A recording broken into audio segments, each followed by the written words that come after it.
Tanya apa? Dahulu di desa ini ada sosok perawat terbaik yang pemikirannya di atas semua perawat. Dia adalah perawat AW. Kek, siapakah sosok perawat AW?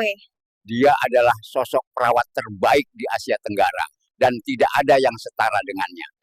Mungkin di dunia keperawatan kita hanya mengenal sosok Florence Nightingale, dan kita melupakan sosok perawat terbaik yang pernah dimiliki bangsa ini. Mari kita bahas.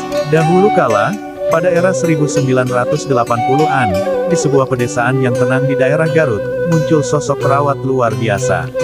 Namanya dikenal sebagai perawat AW, seseorang yang memiliki keilmuan lintas bidang yang jauh melampaui zaman dan kapasitas rata-rata perawat modern saat ini. Ia tidak hanya mengabdikan dirinya dalam pelayanan kesehatan, tetapi juga menciptakan berbagai pemikiran revolusioner demi kesejahteraan perawat dari berbagai aspek, khususnya dalam hal pemikiran kritis dan inovatif. Di antara pemikirannya yang menonjol adalah 1. Rumus skala jatuh pasien. Beliau merumuskan suatu skala untuk mengukur dampak cedera akibat jatuh pada pasien, termasuk tingkat damage dan potensi keretakan tulang atau tengkorak. Ini merupakan lompatan jauh dari pendekatan konvensional yang hanya menggunakan skala risiko jatuh seperti Morse, Sydney, atau Humpty Dumpty. 2. Hipotesis mutasi virus dari proses meiosis.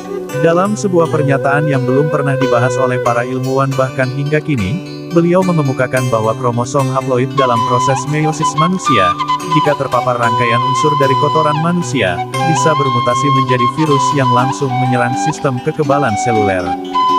3. Kritik terhadap ilmu yang sekadar retorika. Beliau dengan tegas menyatakan, jika ilmu hanya sekadar permainan merangkai kata-kata, mengapa kita tidak menjadi penyair saja, daripada membuang waktu bertahun-tahun mempelajarinya.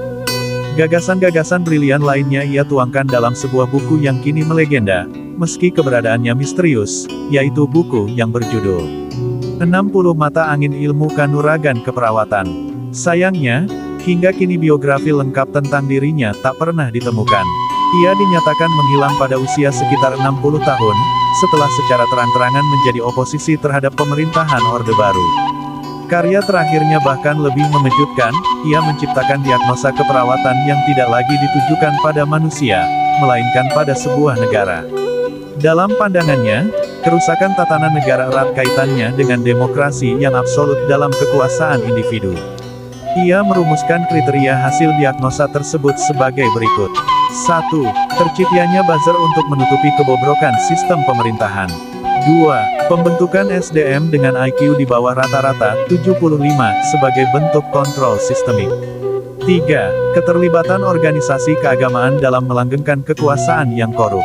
Masih banyak lagi kriteria-kriteria lain yang ia jabarkan, namun hingga kini naskah lengkapnya belum pernah ditemukan. Mari kita panjatkan doa agar sosok perawat AW suatu hari dapat ditemukan, dan semoga pemikirannya yang luar biasa bisa menjadi inspirasi bagi generasi penerus dunia keperawatan dan bangsa. Cerita ini hanyalah fiktif belaka. Semoga dapat menghibur dan memberikan sudut pandang baru. Terima kasih.